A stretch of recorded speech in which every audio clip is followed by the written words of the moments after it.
नमस्कार दोस्तों, कलयुग के चमत्कार संतों की वाणी में आप सबका स्वागत है।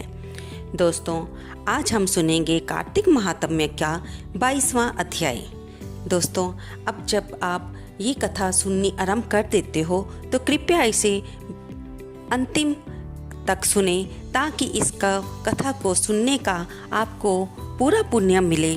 ये कथा हम कोई अपनी तरफ से नहीं कहते, ये तो हमारे पुराणों में जो बताई गई है, भगवान के नाम की महिमा, कार्तिक व्रत के नियम और दान की महिमा, हम वही आपको पढ़कर सुनाते हैं। इसमें कोई संदेह नहीं है कि इनको पढ़ने से, सुनने से और इनके बीच में बताए गए नियमों से व्रत करने पर हमें पुण्य की प्राप्ति होती है।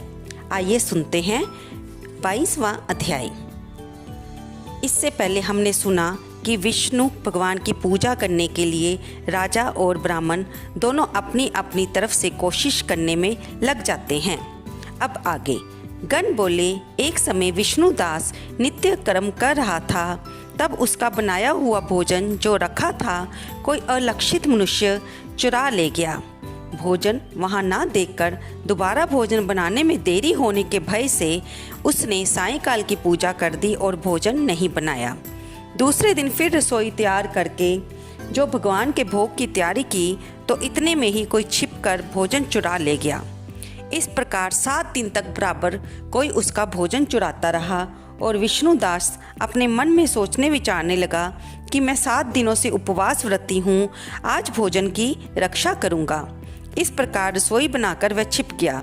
इतने में उसने देखा कि भोजन चुराने एक चंडाल आया है जो भूख से थका हुआ शरीर पर हाड़ चर्म शेष है। उसको देखकर ब्राह्मण बहुत दुखी हुआ।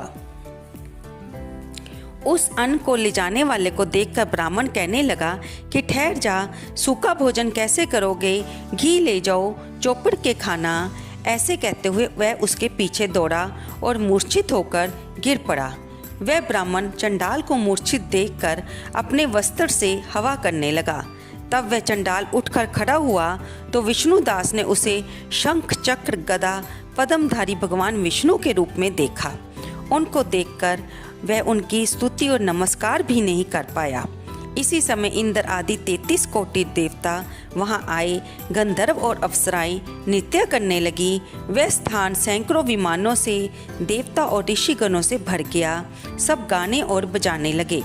तब विष्णु भगवान सतोगुनी अपने भगत को छाती से लगाकर और अपने समान रूपता दे उसे वैकुंठ को ले गए।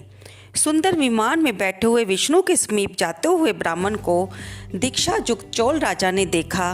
वैकुंठ लोक पर जाते हुए विष्णुदास को देखकर उसने अपने गुरु मुद्गल को बुलाकर वह बोला कि जिससे चिढ़कर मैंने यज्ञ दान किया वही विष्णु रूप धारण करके ब्राह्मण वैकुंठ को जा रहा है।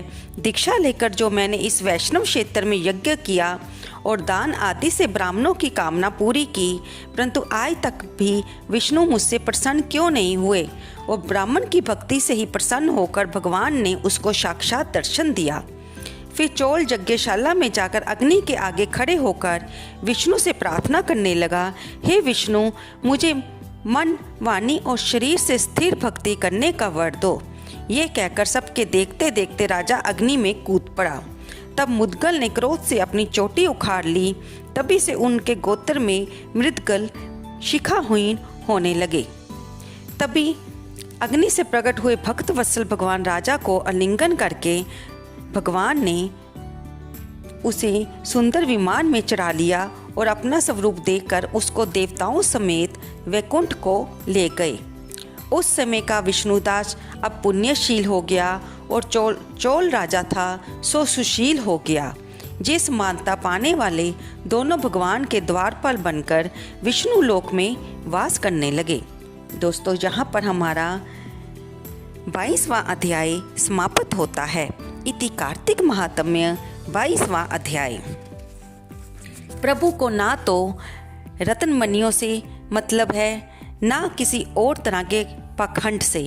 प्रभु तो प्यार के भूखे हैं। एक और ब्राह्मण ने अपनी भूख की परवाह न करते हुए भी चंडाल को 7 दिनों बाद भूखे रहने के पश्चात भी उसे रोटी ले जाने के लिए कहा और भगवान का प्यार, भगवान की निकटता को प्राप्त किया। दूसरी ओर चोल राजा ने यज्ञ में अपने आप को समर्पित करके भगवान से भक्ति का वर मांगा, तो उससे भगवान प्रसन्न होकर भगवान ने उसे भी अपने लोक में वास दिया। दोस्तों, आपको ये वीडियो कैसी लगी? कृपया इसे लाइक करें, शेयर करें और कमेंट करें। इसे लाइक करना ना भूलें और कमेंट बॉक्स में जय श्री विष्णु, जय श्री हरि भगवान अवश्य लिखें। आपके लिखे हुए कमेंट को लिखने से आपको भी पुण्य मिलेगा और इसे पढ़ने वाले को भी पुण्य मिलेगा। धन्यवाद दोस्तों।